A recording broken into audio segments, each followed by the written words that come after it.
Hola, muy buenos días todas y todos que nos escuchan. Muchas gracias por los más de 20.000 inscritos que están con nosotros participando de este primer día de este gran evento que reúne los mayores liderazgos de salud de Latinoamérica. Y bueno, pues antes de hacer toda nuestra presentación de la personalidad que hoy estará en nuestro encuentro, me gustaría agradecer en primer lugar nuestros patrocinadores que permitieron por medio de su participación que nosotros pudiéramos ejecutar todo este evento con tanto cariño, con tanto profesionalismo y van a ver a lo largo de estos días todo lo que se ha construido con un público joven en los Estados Unidos, cariocas, paulistas, gente de toda parte trabajando en este entorno de colaboración, desarrollando incluso todo este proyecto que es el sueño de todos nosotros, de tener una unidad de propósito, de mejorar el acceso de la población brasileña a los servicios médicos y hospitalarios, que pueda ser ahí posible para toda la población brasileña. Invitamos a más de 230 expertos, conferenciantes de todas las áreas, no tan solo del área de salud, para que pudieran con nosotros compartir sus experiencias, sus conocimientos, para que la salud pueda mejorar, de hecho, su desempeño luego al fin y al cabo de este nuestro encuentro. Muchísimas gracias a todos por estar con nosotros. Agradezco mucho al equipo de jóvenes que están ahí con nosotros, liderado por Rodrigo Vilar, y por el trabajo maravilloso que hacen de este desarrollo. Estoy seguro que realmente al final de los 5 días que empieza hoy con nuestro FIS Week con simetría, hoy por la tarde vamos a tener la presencia del gobernador de Río Grande del Sur, un joven gobernador que tiene mucho talento, estará hablando con nosotros sobre ESG en el evento Simetría, que es el mayor evento ESG de salud en Brasil. Y entonces tengo seguridad que Eduardo Leite nos ayudará mucho y traerá mucho aporte sobre responsabilidad social, sobre los temas ambientales, en fin, sobre todo lo que queremos y este mundo que queremos dejar para nuestros hijos, nietos y las futuras generaciones, y que este planeta tan querido por nosotros esté preservado para que podamos tener la vida que queremos. Bueno, pues después de toda esta presentación, quisiera presentar entonces José Roberto Marinho. Es una personalidad pública que todos conocen, es una persona excepcional que tengo el honor de mantener esta amistad. Roberto Marinho, vicepresidente de las organizaciones Globo, es el presidente de la Fundación Roberto Marinho y es el presidente de un lugar que tengo gusto de estar con él, que es el presidente del Consejo del Museo del Mañana, que es el icono de la cultura y una de las grandes referencias, un museo moderno, innovador, y todo eso está muy inspirado en esta figura que es José Roberto Marinho, que nos hablará sobre todo este mundo en movimiento, y una persona muy interesada en este tema de la sostenibilidad ambiental, en el tema climático. De Roberto, muchos van a escuchar hablar de él porque tiene mucho a compartir y enseñarnos con sus conocimientos que no son poco. Muchas gracias, Roberto Marinho, por disponer su tiempo, su conocimiento con todos nosotros. Muy bienvenidos. Tiene usted la palabra para nuestro inicio de presentación. Muchísimas gracias, Josier. Realmente fue usted una persona fantástica que ha entrado en nuestra vida recién, ayudando al Museo del Mañana, siempre ahí dispuesto a poner a las personas en contacto hacer este networking para que las personas que estén haciendo buen trabajo puedan potenciar cada vez más este trabajo. Y lo que más necesitamos ahora realmente es aunar todas las personas que realmente están haciendo este trabajo tan importante en el futuro de la humanidad para que nosotros podamos ahí hablar un poco con respecto a este futuro que tenemos por delante. Es un gusto participar de este panel que discute justamente este tema tan importante para el presente y futuro de la humanidad, este tema de los cambios climáticos y otros temas de la actualidad. Como dice el nombre del evento, el mundo se encuentra en movimiento realmente. Ya no es aquel movimiento copérnico, digamos, de solo generar la velocidad alrededor del Sol. Sin embargo, este movimiento alucinante de mucha transformación en el modo laboral, en nuestras vidas, en las tecnologías que vemos todos los días. Y veo que nuestra mente no sé hasta cómo vamos a poder acompañar la cantidad de información, esta cantidad de novedades y nuevas formas, y de cómo podemos relacionarnos y actuar con las cosas. Veo en casa a mi hija de 16 años, en algunas cosas vemos que ella sabe más que nosotros y ella sabe cosas que no logro comprender y hacer de la manera como hace. Entonces veo que el mundo, esta humanidad recién ha hecho algunas elecciones equivocadas. No tengo dudas que tenemos una responsabilidad de este calentamiento global y ha probado que la Tierra en algún momento entraría en este ciclo de calentamiento. Y claro que la presión que nosotros ponemos, la intervención, la dimensión de la intervención de la humanidad hoy en todo el mundo. Nosotros vemos las fotos todas por la noche que aparecen las ciudades iluminadas y vemos que a veces no tenemos idea de lo que estamos haciendo cuando vemos las fotos de los aviones que están ahí en el mismo momento, vemos el impacto.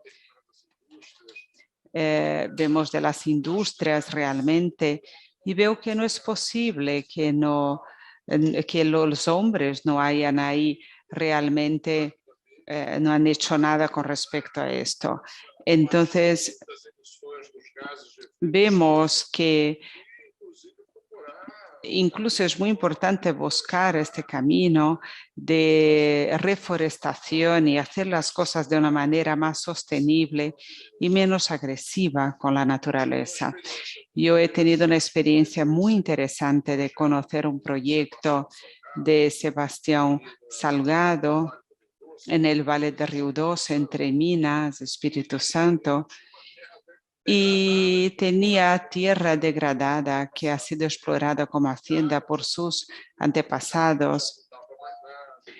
Capín ya no, bueno, ni para el ganado no era suficiente y ha hecho toda la reforestación de determinada área. En 7 años nosotros vimos que el agua ha vuelto y todo el río y todos los bichos volvieron también al lugar. Entonces era una buena noticia que la naturaleza se recompone con mucha velocidad. Nosotros vemos un pequeño ejemplo que esto se puede hacer en escalas más importantes. Sin embargo, tenemos ejemplos importantes que es posible seguir evolucionando en esta área de la sostenibilidad. Cuando nosotros pensamos sobre tendencias de la sostenibilidad, es inevitable pensar en una nueva relación entre la naturaleza y la sociedad, entre nosotros y la naturaleza. Y para que tengamos ahí una relación más duradera, si entendemos el límite del planeta Tierra, es importante, digamos, verificar esta parte de consumo, sostenibilidad. No es posible, digamos, imaginar y pensar que nosotros vamos a lograr llegar a un nivel de consumo de los americanos para todo el mundo. No podríamos tener consumo suficiente para todo esto. Y si nosotros pensamos en los nuevos formatos de desarrollo, y este formato debe darse de una manera menos consumista en términos de bienes y de mayor enriquecimiento de las relaciones y de las cosas sencillas de la vida, desde que no tengamos, digamos, falta. Yo creo que el gran problema es la falta de la comida, falta del agua. Sin embargo, si tenemos todo esto, debemos evolucionar hasta espiritualmente para una vida más sencilla,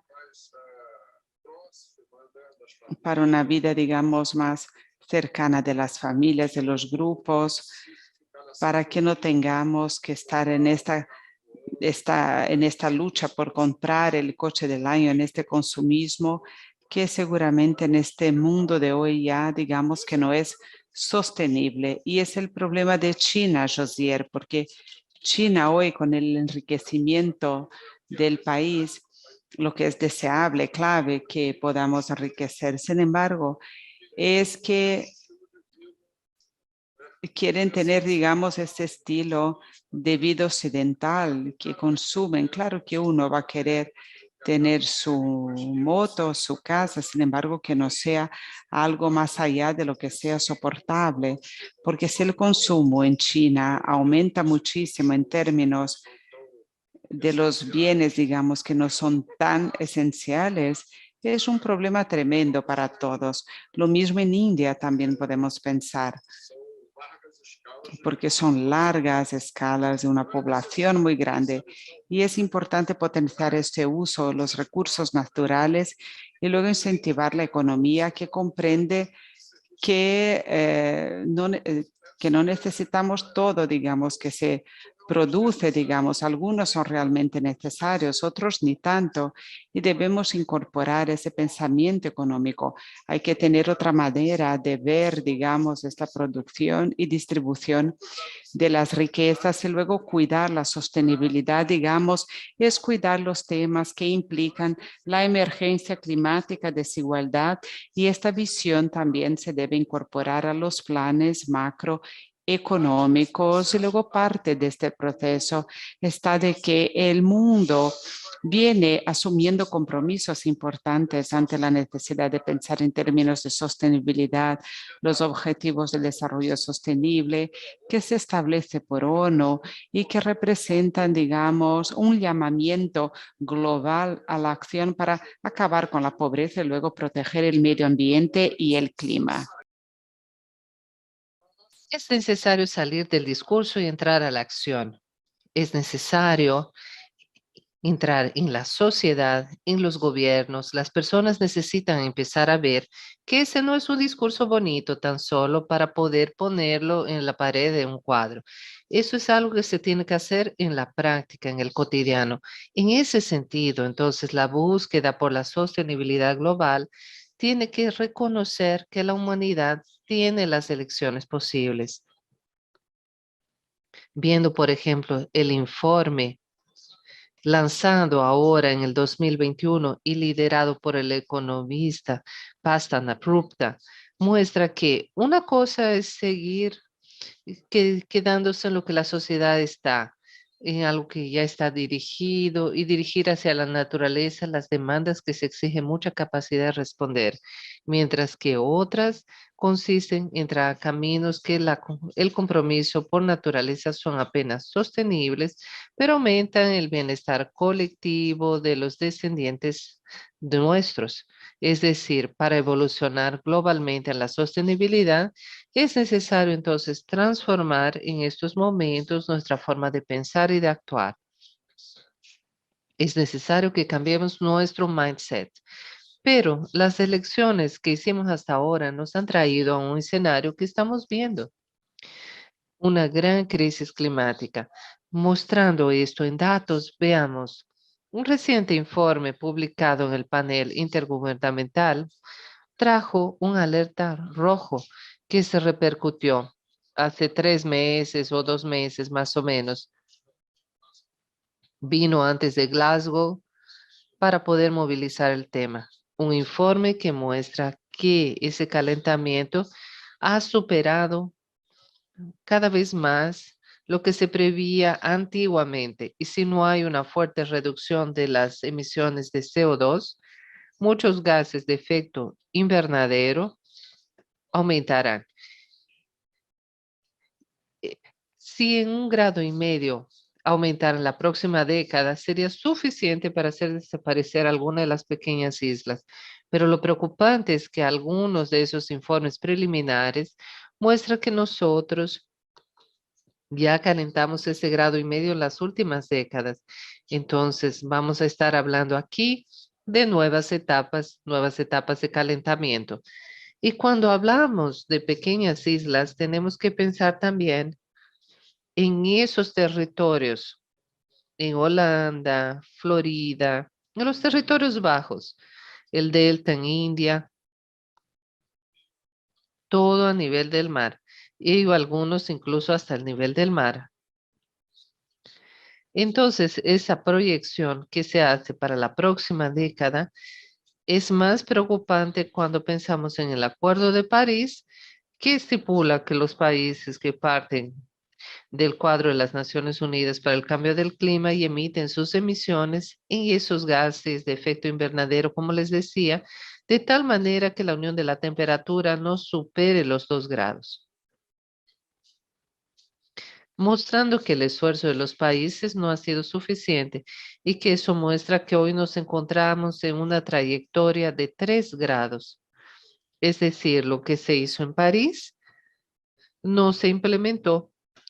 Las grandes economías aún existen y continúan entonces por ese juego de empujar los valores, como si los tomadores de decisiones aún no estuvieran o no tuvieran aún una real dimensión de los cambios climáticos, o ellos tienen compromisos que ellos simplemente no logran dejar de lado. Es una mezcla de ambas cosas, pienso. Por eso ese documento defiende ese conjunto de medidas que tienen que implementarse para así limitar ese aumento a 2 grados. Y así es muy distinto de otras medidas para poder alimentar a 3 grados. O sea, para cada limitación, toda la cadena de medidas es bastante distinta. La ambición tiene que ser mucho mayor. Si la ambición es menor, entonces no hay cómo limitarla a 2 grados. Va a pasar a 3 o a más. Entonces eso es muy grave. Entonces el aumento de más de 2 grados es un perjuicio para la vida. El perjuicio para la vida va a ser enorme. Los desastres regionales van a ser una cosa enorme. Es un escenario bastante catastrófico. Lamentablemente, eso se tiene que decir. Entonces, los jóvenes que nos están escuchando tienen que luchar por su futuro. Llegó el momento de que las personas se informen, que lean el informe, que vean lo que está pasando, porque la gente ya está quejándose, protestando en Glasgow, pero tiene que ser en todos los lugares. Y no hay que simplemente protestar con carteles en las calles, sino también trabajar en la búsqueda de soluciones y ver los lugares donde se puede pedir esa reducción de los derivados de petróleo, de otras cosas que tendrá un resultado mucho más rápido. Y obviamente hay que ver dónde encontrar solución para eso. Muy bien, entonces ese informe nos muestra que hay que resolucionar problemas climáticos y encontrar la sostenibilidad global. Necesitamos empezar a actuar ya, hoy mismo. Y para eso podemos ver instrumentos de regulación de la economía. Vamos a ver crisis climática, sus consecuencias, etcétera. Por lo tanto, así podemos incorporar la sostenibilidad en el cotidiano de las personas. Por lo tanto, en el Museo de la Mañana, por ejemplo, nosotros al final de la visita de este mismo Museo del Mañana que muestra ese escenario de los cambios climáticos, nosotros hacemos un aconsejamiento a las personas para ver qué es lo que pueden hacer en su cotidiano para transformar el museo y que pueda cambiar y colaborar individualmente, sea en el reciclaje de la basura, del agua, en fin, hay un montón de cosas que las personas pueden hacer, además de movilizarse por las causas.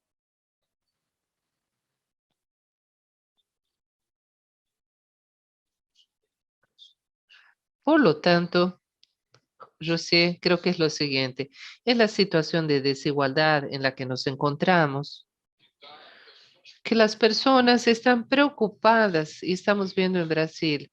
Sí, van a comer, no van a comer. No se puede esperar que las personas tengan la preocupación en el tema de la sostenibilidad, ¿cierto?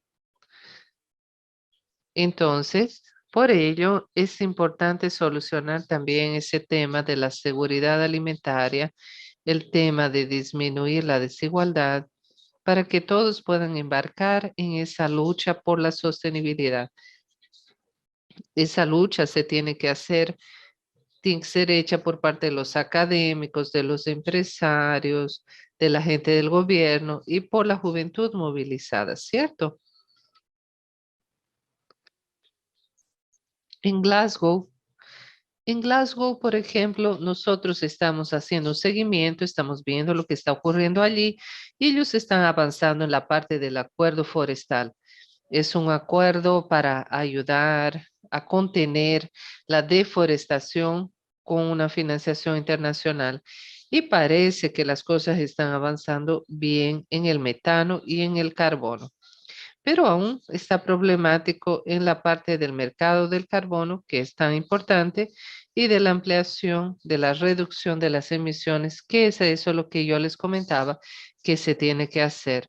Porque si no hay una reducción grande en las emisiones, las cosas se van a complicar, van a pasar a 3 grados o más. Esas informaciones las tomé esta mañana con Tacio Acevedo, coordinador de los mapiomas, que es un sistema de monitoreo de los biomas brasileños y es el especialista en el tema del calentamiento global.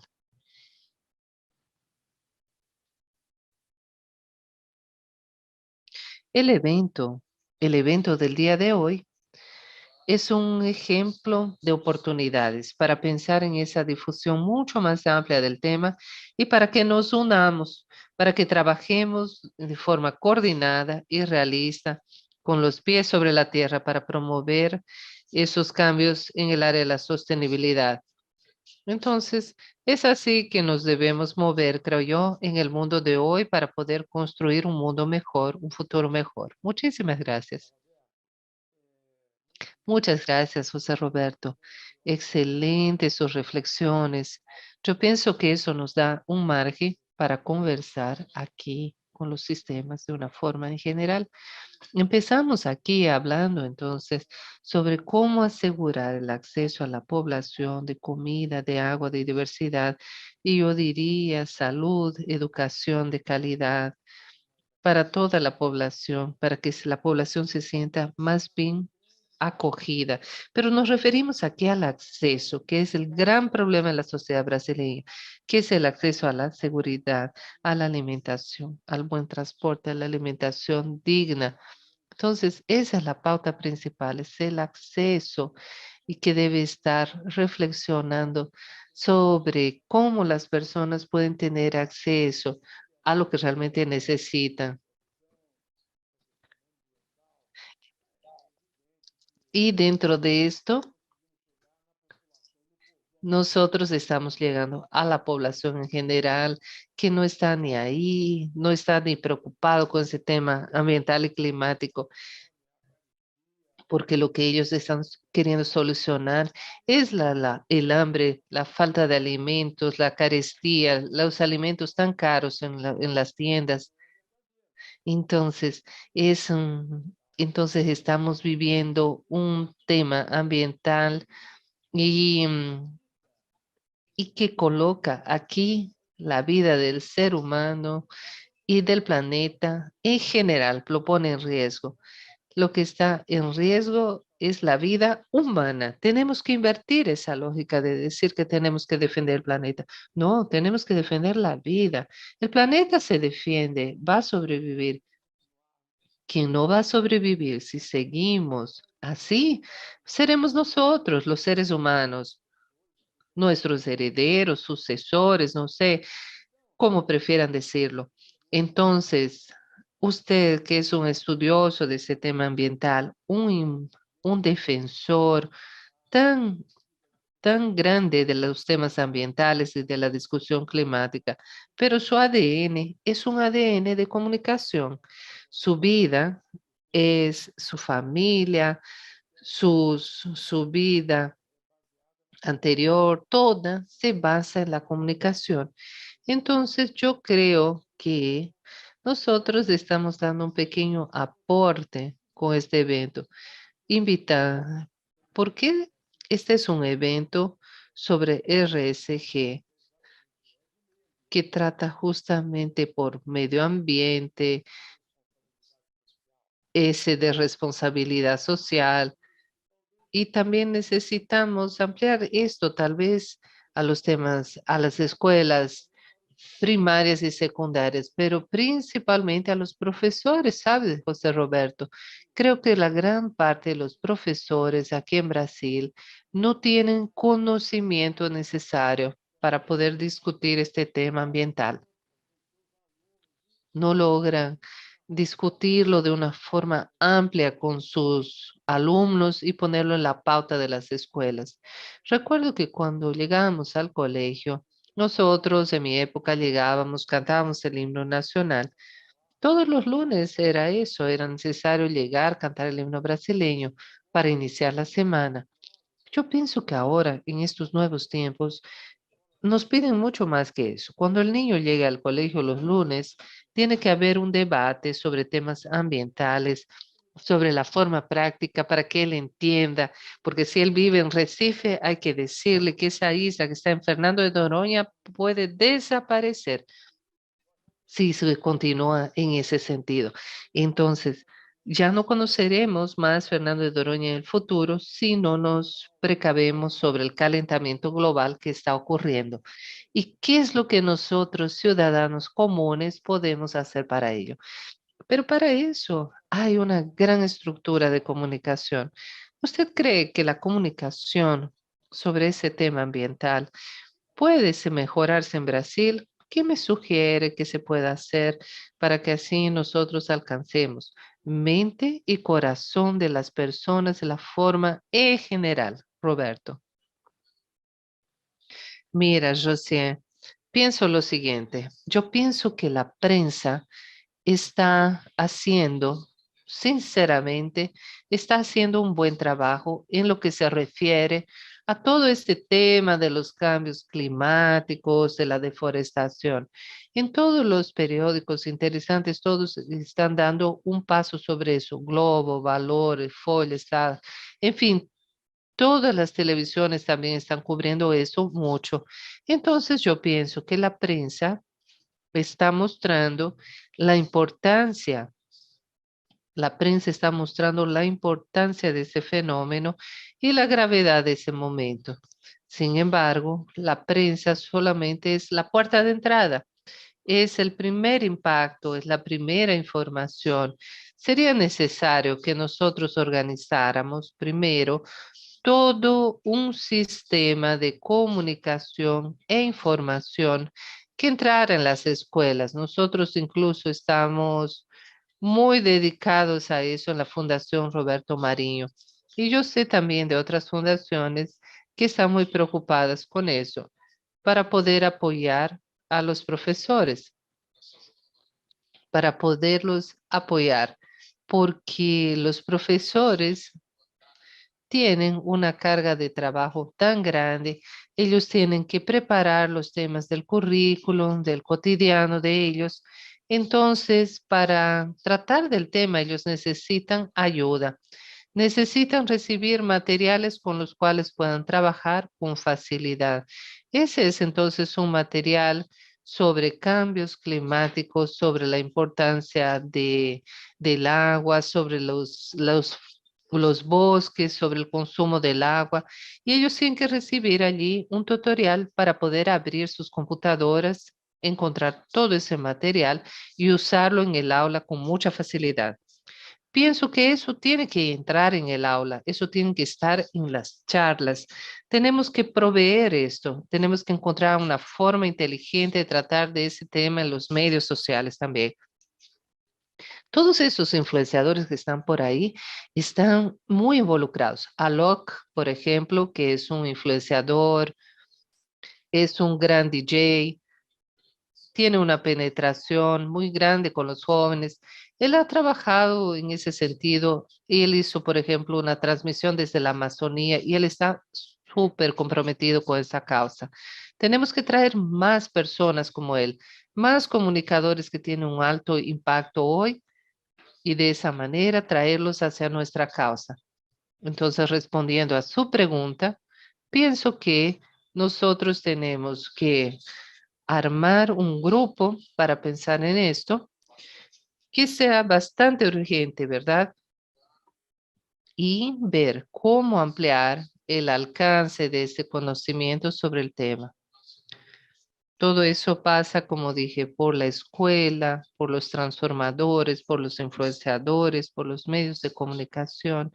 Y ese tiene que ser un plan muy grande que tiene que pasar por todos esos vehículos, por todos esos medios. Excelente. Muy bien, vamos a cambiar un poquito entonces un poco el rumbo de esta charla, José. Quiero tu opinión sobre algunos aspectos que me parecen que están relacionados, claro, a la sostenibilidad, pero vamos a hablar de la sostenibilidad humana relacionada a la pobreza, a la miseria que ha crecido tanto en el mundo. Yo veo, por ejemplo, relatos en la literatura que muestran que el impacto de la revolución industrial, por ejemplo, fue un impacto sumamente fuerte en el desempleo entre los artesanos que perdieron sus posibilidades de desarrollar sus habilidades y de producir cosas que daban su sustento. Pero también yo noto miedo, pánico, preocupación muy grande con las incorporaciones tecnológicas, con la robótica y que ha llegado al mundo en lo que se refiere a la pérdida de empleo y con mucha seguridad ocurrirá. Entonces, ¿cómo podemos preparar un mundo para esa nueva era de genes, en fin, de átomos y permitir así que esa incorporación tecnológica no sea la causa de una tragedia más en el mundo, en el desempleo, en el hambre, en la falta de esperanza de la mayoría de la población pobre? ¿Y de qué manera podemos construir entonces un nuevo orden económico, social en el mundo que sea colaborativo para que así el mundo sobreviva a lo inevitable, ¿verdad? Al progreso y la incorporación de nuevas tecnologías digitales que harán, que harán entonces que los empleos sean formales, los más conocidos y que sean extinguidos. ¿Usted tiene alguna idea, una visión de cómo podríamos discutir este tema en futuros seminarios, José Roberto? Sí, esta pregunta es bien amplia, sí, en el tema de la influencia de las tecnologías digitales con los empleos, con la innovación. Yo temo que la innovación, los avances de la tecnología empiezan a provocar las pérdidas de trabajo y de empleo. Sin embargo, yo creo, mientras se va modificando este modo de producción en la historia hasta ahora, se va creando también otra demanda de esta parte de servicios. Y esto es la demanda por la mano de obra. Y entonces esta evolución realmente, digamos que ha liberado una parte de los trabajadores por medio del tema de las máquinas, de la automatización. Sin embargo, a la vez ha entregado, digamos, una cantidad grande y muy importante ya en esta parte de servicios. Y yo creo que este tema actualmente es un tema, digamos, más difícil porque nosotros debemos repensar el mundo con respecto a las actividades, hacer el mundo más humano y a veces seguir ahí lo que Harari dice, que preocuparnos menos con el trabajo y más con los humanos. Y creo que esto se debe reinventar. Y antes del pasado, el Foro Mundial, no sé si verificaron, ha presentado una investigación. Ya tenían varios trabajos, libros, perfil de offshore, el futuro de los trabajos, que muestra justamente lo que se consideraba futuro del trabajo, digamos, ha llegado hasta 2025, por lo que sea automatización, tecnología, todo esto va a impactar, digamos, casi 100 millones de empleos en todo el mundo realmente.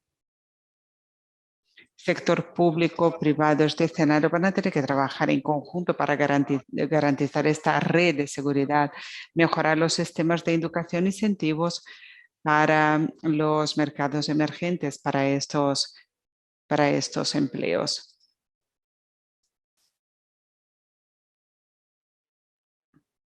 También, digamos, la producción local, el hiperlocal, digamos, que va ganando mucha importancia también. Ha hablado de los trabajos manuales también. Es impactante verificar cómo la artesanía emplea mucha gente. Estaba verificando los números aquí en Brasil, son números muy importantes de gente, generación de ingresos también. Son nuevas actividades que se valoran, que son muy valoradas en términos de lo que se lleva a casa, de las relaciones con las personas, los locales de encuentro en la comida que se busca y todo este mercado de hotelería, servicios, todo esto realmente, digamos que no veo una sustitución posible para la mano de obra. Entonces, yo creo que nosotros debemos proteger a los humanos de información de calidad. Debemos una vez más hacer uso de las ciencias, comportamientos, usar sociología, antropología, economía. Necesitamos un esfuerzo importante para acompañar estos cambios, luego ayudar a construir este mundo alternativo de un nuevo trabajo que tenemos. Y ahora, y aquí en este caso de Brasil, nosotros debemos invertir mucho en la formación de las personas para este empleo del futuro, que esto no se hace en la intensidad que se debería ser. Ya entramos en la vida, digamos, universitaria, en las ciencias de la computación, en la parte de inteligencia de datos, con la gamificación de la vida. Necesitamos prepararnos para esta conversación de alto nivel, esta discusión de alto nivel para formar nuestra élite. Porque lo que pasa en Brasil, que no formamos esta élite, exportamos.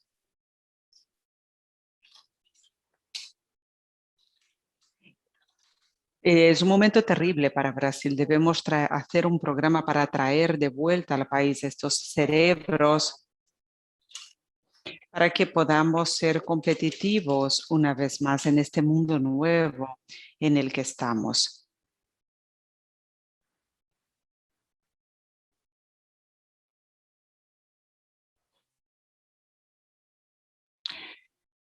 Hay esta parte del modelo colaborativo también, de colaboración mundial que es posible. Vamos a pensar en esta otra parte. Vamos a pensar que aquí yo suelo decir que nosotros estamos en un retraso inmenso en la civilización, porque nosotros seguimos ahí luchando, haciendo cosas terribles, perdemos esfuerzo, recurso, vidas. Si lográramos vivir en paz sin gastar tanto recurso, energía en conflictos y guerras, seguramente encontraríamos solución para gran parte de los problemas. Desafortunadamente, la humanidad está en un retraso muy importante y ahora mientras buscamos esta respuesta, creo que es importante que nos preparemos para una economía de transición, para una economía de bajo carbono también proveniente de cambios políticos, tecnológicos y comportamiento de mercado. Esta economía de bajo carbono puede traer muchas oportunidades para Brasil. Y nosotros debemos organizar esto porque Brasil es un país productor de alimentos y luego la tecnología auxilia la mecanización y automatización para que va para agrobusiness más avanzados.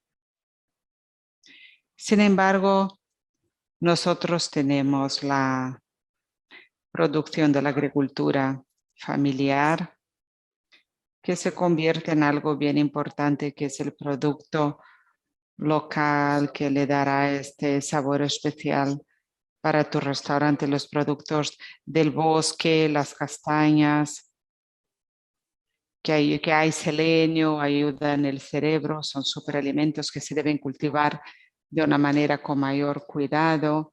Y ahí nosotros tenemos toda una agricultura que es una agricultura de característica de producción familiar, digamos, como aspargos, alcachofras y productos del bosque también. El azaí, entonces tenemos todo esto. Brasil es muy rico en toda esta diversidad y esta diversidad, digamos, está cada vez más valorada. Hay estudios que muestran, por ejemplo, que teníamos diversidad importante de patatas y enfocados solo en la patata inglesa. Y ahora vemos que todos están ahí consumiendo patatas, ñame. Muchas son más ricas de forma nutricional. Hay un trabajo que hice de los alimentos tradicionales del mundo que se sustituyeron por esos alimentos de gran productividad. Sin embargo, ellos lograron ahí rescatar todo y todos tienen un valor nutritivo realmente muy importante y esto sirve para la salud de prevención y entonces tenemos nichos que generan mucho trabajo y de utilización importante que no son visibles en esta revolución tecnológica. Tenemos la resolución tecnológica que debemos acompañar y prepararnos y en esta parte de valorar lo tradicional y lo que se hace con los bosques. Y ahí entonces participo de un trabajo bien interesante que es el Centro de Emprendedorismo de Amazonía, que generamos mucho empleo. Tenemos la producción del bosque, acceso al mercado, muchos viven mejor y por lo tanto mejoramos un poco estas situaciones. Y todo esto es bien importante, es un reto muy importante. Todo este tema de la amenaza de la desaparición de los trabajos y del empleo. Sin embargo, yo creo que con algunas iniciativas hay que hacer, inclusive, como incluso me dice, ya tenemos determinado aliento con respecto a esto, porque tenemos una resistencia muy grande con este tema del carbono, del del gas metano, hay alguna resistencia de algunos sectores de la economía de hacer este control porque piensan que esto puede, digamos, restringir sus beneficios, sus ganancias con sus negocios. Y nos dice que a lo mejor sea posible compartir esta ganancia económica y financiera con una manera de hacer mejor esto, con la agroindustria, ¿verdad? En Amazonia, y cómo se puede hacer las cosas para preservar este tema ambiental. Ya estamos finalizando nuestro trabajo. Yo quisiera ver que realmente hay mucha fake news con respecto a esto. Muchos dicen que están defendiendo sus negocios y vemos que no. Realmente hay divulgación de noticias que no son correctas y verdaderas, son falsas, son mentiras con respecto a temas ambientales. Sin embargo, yo creo que todo esto, si nos mostramos que es una ventaja para la gente, este tema de la huella de carbono, yo quisiera que hablara un poco en estos minutos finales que tenemos, de qué manera la gente puede realmente, cómo podemos monetizar sus negocios a partir de una concienciación de protección ambiental. De los créditos de carbono, ¿cómo funciona eso en la práctica? Yo tengo alguna plantación en el oeste brasileño, tengo una flota de autobuses diésel, es decir, ¿cómo puedo transformar la reducción de esto, digamos, en dinero para que esté estimulado nomás a hacer este tipo de cosas con respecto al medio ambiente? Bueno, voy a contestar rápidamente esta preocupación con el sector privado en este tema de la emisión de carbono.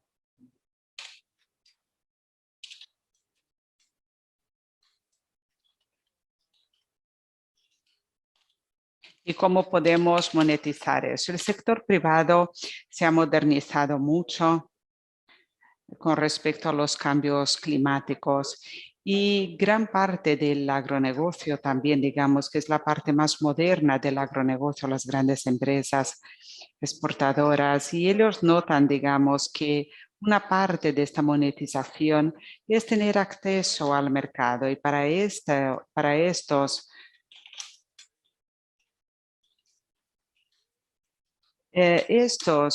players,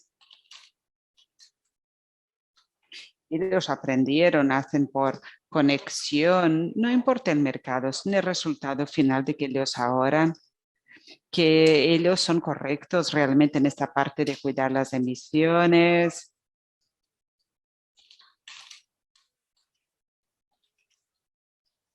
Para que puedan alcanzar el mercado mundial. Y los que hacen eso, luego contestando, y los que hacen, digamos, poco más, el gas verde, por ejemplo, elimina las emisiones de carbono, metano y esto, y vemos que él gana un valor, digamos, superior. El café, por ejemplo, que es orgánico, gana un valor superior. Entonces, este mercado, por la presión de los consumidores, el mercado ya está reaccionando a todo esto. Entonces, el producto del bosque ya gana también un acceso mejor, una libre comercialización, exporta a los Estados Unidos. Hay jóvenes que llevaron açaí de Amazonía, fueron a California, ha funcionado muy bien. Hay una serie de cosas que podemos monetizar, y monetizando también hay programas, por ejemplo, para monetizar. En Espíritu Santo hay un programa grande de que si se cuida, tiene tierra y cuida fuentes de área, puede recibir por los servicios ambientales. Es algo para ellos que tienen un dinero ahí, ayuda muchísimo. Son 500, 600 reales al mes. Al final del año son como casi 100.000 reales. Ya se tiene el pago de los servicios y dentro de poco va a venir ahí fuerte en esta parte del mercado carbono que nos ayudará muchísimo, porque si Brasil hace, digamos, su tarea, su deber, somos un país que tenemos ahí esta cuenta bien importante con respecto a esto. Nuestro sistema de producción, nuestro sistema de generación de energía, vemos que es un sistema que es bien interesante con respecto a esto. No deja que la emisión como otros países. Nosotros tenemos fuentes de energía limpia, nosotros estamos con el 80% en nuestra energía renovada. Tenemos datos importantes en Brasil. Si solucionamos el problema de parar la quema en la agricultura y si la agricultura pasa a ser una forma de secuestro de carbono, es extremadamente fácil hacer esto, un tema solo de enseñar a la gente con esto. Nuestra cuenta se convierte a forma positiva y podemos actuar dentro de un sistema muy bien. Es, digamos, una remuneración con los servicios ambientales prestados al mundo en términos de secuestro de carbono. No es dar un dinero y de cómo se ve que está haciendo. Hay que pagar por eso si se quiere. No, hay toda una ciencia que está por detrás de esto. Y luego al final, para hablar un poco de esta parte de fake news, que perjudica mucho, digamos, también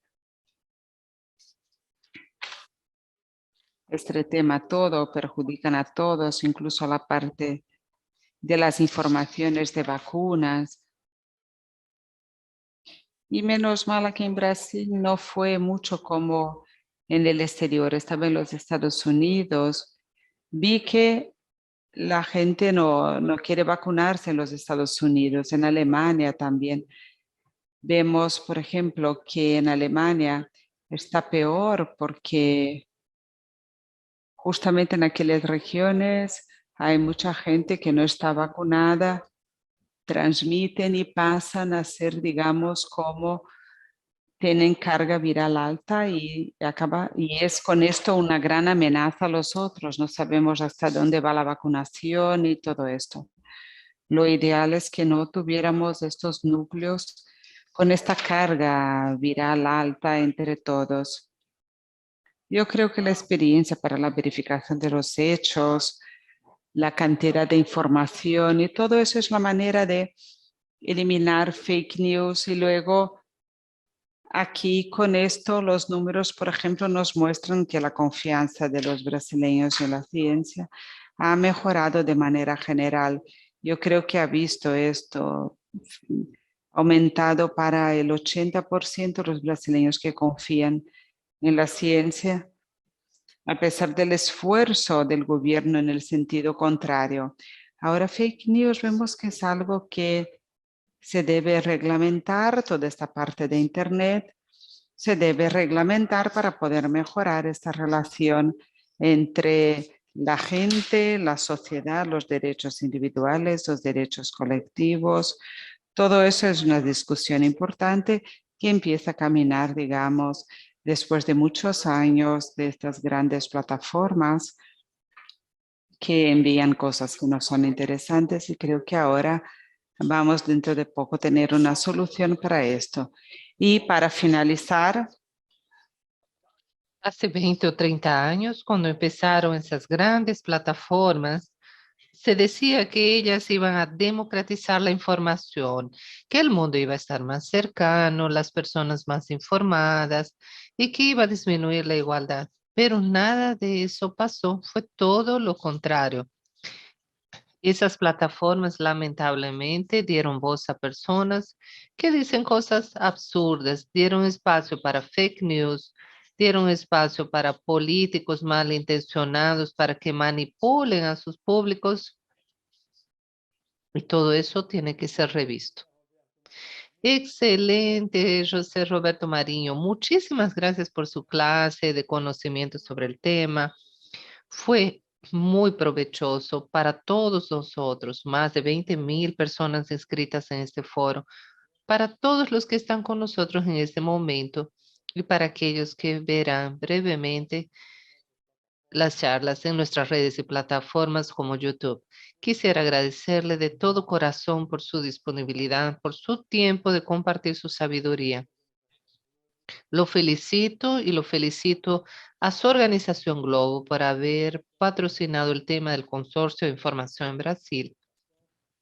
ese consorcio de las empresas de comunicación que permitió que todos nosotros brasileños acompañáramos en tiempo real los datos del COVID y pudiéramos enfrentarlo así que fuera de la mejor forma posible. Les agradecemos mucho. Y para concluir, quisiera entonces ahora rendir homenaje a los más de 600,000 brasileños que fallecieron debido al COVID. Le damos nuestro apoyo, nuestra solidaridad para sus familiares. La salud brasileña ha luchado mucho para superar esas dificultades y agradezco a los profesionales de salud que están en la primera línea atendiendo a la población, poniendo en riesgo su vida para poder proteger las nuestras. Muchísimas gracias a todos los profesionales de salud de todo Brasil que mucho lograron aportar durante ese periodo de la pandemia, que gracias a Dios está pasando y felizmente vamos a poder volver a abrazarnos, a reencontrarnos, en fin, a llevar la vida con alegría y felicidad que siempre deseamos tener. Gracias, José Roberto Mariño, que usted tenga una buena semana. Hasta muy pronto y los esperamos a todos a las 4 de la tarde con el encuentro de apertura de simetría con el gobernador de Río Grande do Sul, Eduardo Leite. Muchísimas gracias y hasta más tarde.